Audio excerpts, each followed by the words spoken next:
ભાવનગરના પૂર્વ મેયર ભરત બારડે સત્તાના હોદ્દા પરથી મુક્ત થયા બાદ સાદગીનું ઉત્તમ ઉદાહરણ પૂરું પાડ્યું છે। લાલ બત્તીની ગાડી, એસી ઓફિસ અને વૈભવી સુવિધાઓ ત્યાગીને તેઓ ફરી પોતાની 40 વર્ષ જૂની વેલ્ડિંગની કેબિન અને લોખંડના સ્ટૂલ પર કામે વળી ગયા છે। જો કે આ દરમિયાન તેમણે ટિકિટને લઈને પોતાનો વસવસો પણ વ્યક્ત કર્યો હતો।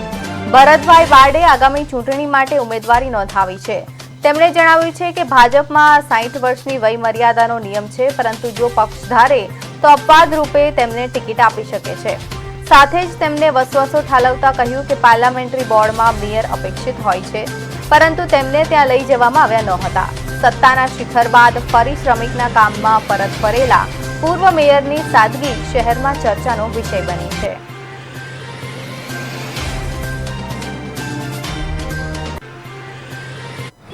ભરતભાઈ, આગામી દિવસોમાં ચૂંટણી આવવાની છે અને તમે મેયર રહી ચૂક્યા છો અને ફરી આપ પોતાની જે વારસાઈ વેલ્ડિંગની દુકાન છે ત્યાં આવી ગયા છો, શું કહેશો?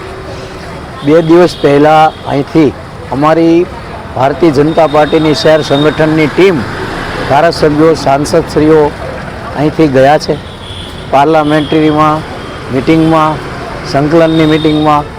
તેમાં મને એવું હતું કે મને પણ લઈ જશે, કારણ કે મેયર પણ તેમાં અપેક્ષિત હોય છે, પણ આ વખતે કદાચ કંઈક નિયમ કર્યા છે તેથી મને લઈ ગયા નથી। પણ મેં તૈયારી કરી રાખી હતી અને મને બધા જ ધારાસભ્યોએ સાથે પણ વાત થઈ હતી કે મેયરશ્રી, આપણે પાર્લામેન્ટરીમાં જવાનું, તમારે પણ આમંત્રણ આવશે, ત્યારે આવ્યું નથી અને હું અવઢવમાં હતો કે મને મેયર પદ મારી સેવાનું માધ્યમ હતું। પાર્ટીએ મને ખૂબ મોટી સેવા કરવાનો લાહવો આપ્યો અને મેં પાર્ટીના ભરોસે, પાર્ટીએ જે મારી પર ભરોસો રાખ્યો એને મેં સાર્થક કરી બતાવ્યું।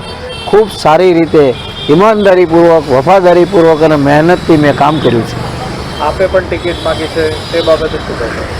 મેં પણ ટિકિટ માંગી છે, પણ ગયા વખતે 60 વર્ષનો નિયમ હતો કે 60 વર્ષથી ઉપરના લોકોને ટિકિટ આપવી નહીં, અને મેં તો પહેલી જ વાર કોર્પોરેટર બન્યો છું, પહેલી જ વાર આ વિસ્તારમાંથી હું નગરસેવક બન્યો છું, ત્યારે મને એવી ઈચ્છા થાય, હર કોઈ મહત્વાકાંક્ષી હોય તેમ હું પણ હોઈ શકું, તો મને ફરીવાર ટિકિટ મળે એવી મારી અપેક્ષા હોય। મેં ખૂબ સારું કામ કર્યું છે, જો પાર્ટી ધારે તો અપવાદ તરીકે પણ મને ટિકિટ આપી શકે।